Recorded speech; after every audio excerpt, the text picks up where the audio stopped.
cold November night in southern Illinois, police officers entered a modest mobile home outside the small village of Ena.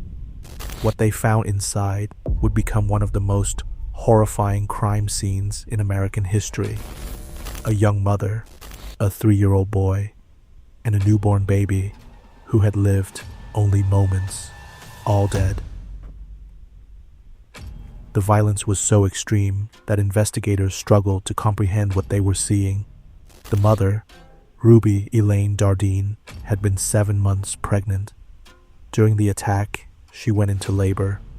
The baby girl was delivered amid the violence and was also killed. Elaine and her son Peter had been beaten to death inside the family home. But the nightmare did not end there. Elaine's husband, Russell Keith Dardeen, was nowhere to be found. At first, police feared he might be responsible. Then, less than 24 hours later, they found him too, shot multiple times, abandoned in a field, his body mutilated. Suddenly, the prime suspect became the fourth victim. Nearly 4 decades later, no one has been convicted. No motive has ever been established. And one question continues to haunt Illinois investigators. Who wiped out the entire Dardeen family?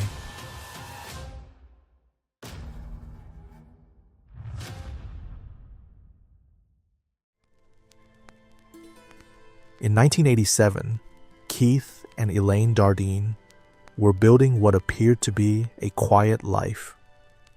Keith worked as a treatment plant operator for the Rend Lake Water Conservancy District. Elaine worked in retail. Together, they were raising their young son Peter and preparing for the arrival of another child. Friends and family described them as kind, hardworking people, devoted to each other and their children. The family lived in a mobile home near Ena, Illinois. It was a rural area, quiet, sparse, the kind of place where neighbors often knew one another. Yet, beneath the peaceful appearance, southern Illinois had experienced a string of violent crimes during the preceding years. The growing violence troubled Keith deeply. According to family accounts reported at the time, he had become increasingly concerned about crime in the area and was considering moving his family away. The couple had even put their trailer up for sale. Then came November 17th, 1987. Exactly what happened inside the Dardeen home remains unknown. No surviving witnesses ever told the story. Investigators believe the killer entered the residence sometime before the bodies were discovered. There was no clear evidence of forced entry. Valuable items remained inside the home. Jewelry was untouched. Electronics were still present. Nothing about the scene suggested a robbery. What followed was an explosion of brutality. Elaine and 3-year-old Peter were beaten to death with a baseball bat. The attack on Elaine was so severe that she went into labor. The newborn baby girl was delivered during or immediately after the assault and was also killed. Investigators later found the victims placed together in a bed. The scene shocked even seasoned investigators. This was not a typical homicide. This was annihilation. Whoever committed the murders had shown extraordinary violence toward people who appeared to have no enemies. And yet, one member of the family was missing. Keith. His absence immediately changed the direction of the investigation.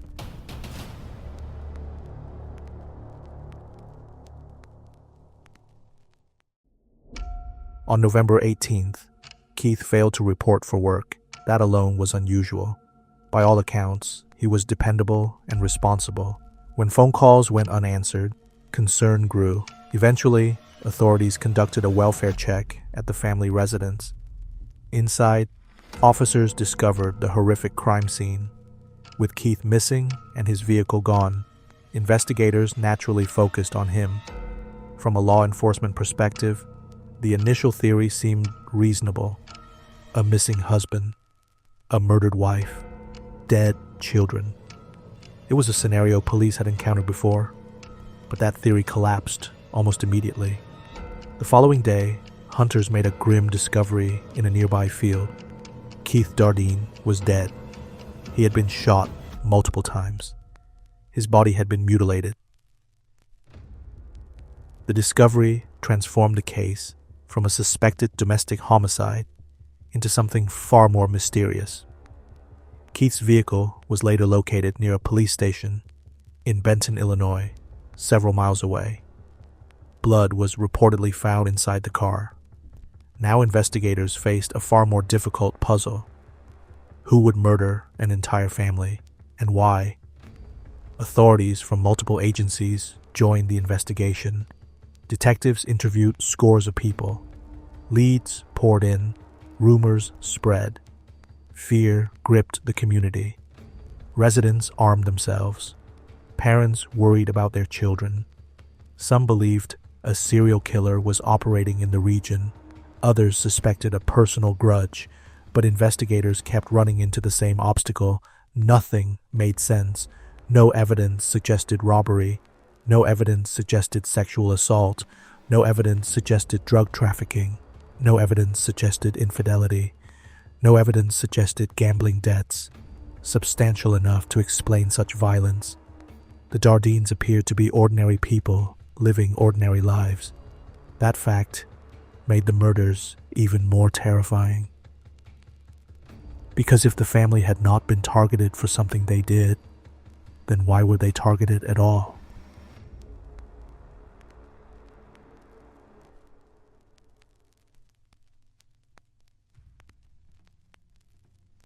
As months turned into years, the investigation stalled.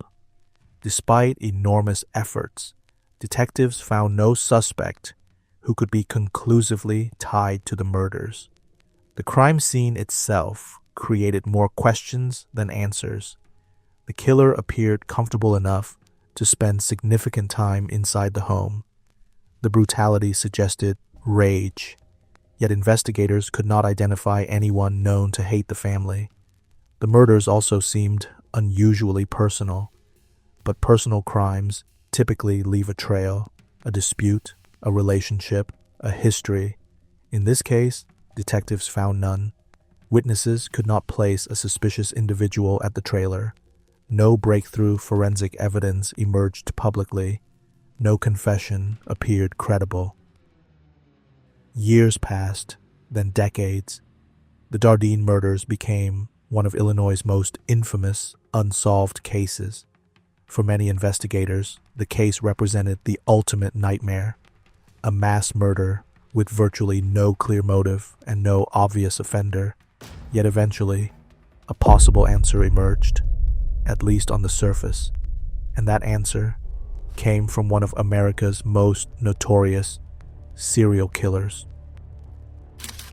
In 2000, authorities arrested a drifter named Tommy Lynn Sells. Sells would become known nationwide for a long series of murders committed across multiple states. During investigations, he claimed responsibility for numerous killings, sometimes offering information that appeared credible, and other times providing stories that later fell apart under scrutiny. At some point, Sells claimed he was responsible for the Dardeen murders. For investigators desperate for answers, the confession immediately attracted attention. According to accounts later reported publicly, Sells offered a version of events explaining how he supposedly encountered Keith before the murders and eventually killed the family. However, his story changed over time. Different versions contained different details. That inconsistency raised concerns. Experienced investigators knew that false confessions were not unheard of, and Sells had a reputation for claiming crimes he did not commit.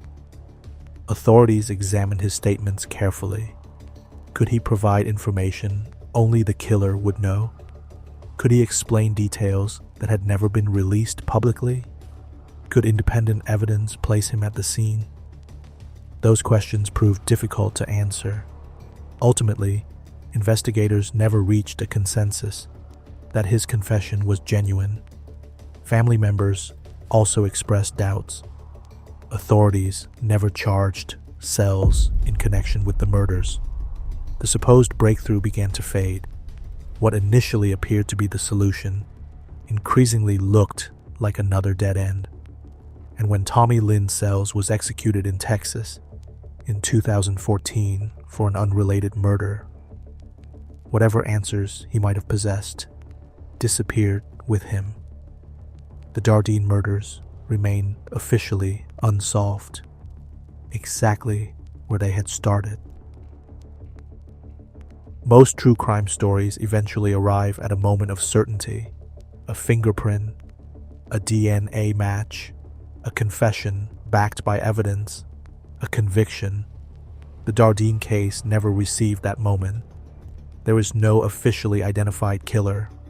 No one has stood trial. No jury has heard evidence.